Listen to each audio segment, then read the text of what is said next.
prontos para a guerra, pois o fim chegou. Na terra os quatro ventos foram soltos pra dizer que o dia do Senhor se aproximou.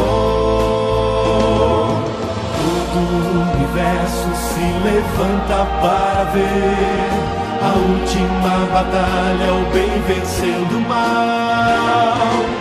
Cristo, o Cordeiro, nosso príncipe da paz, vestiu a armadura de Miguel.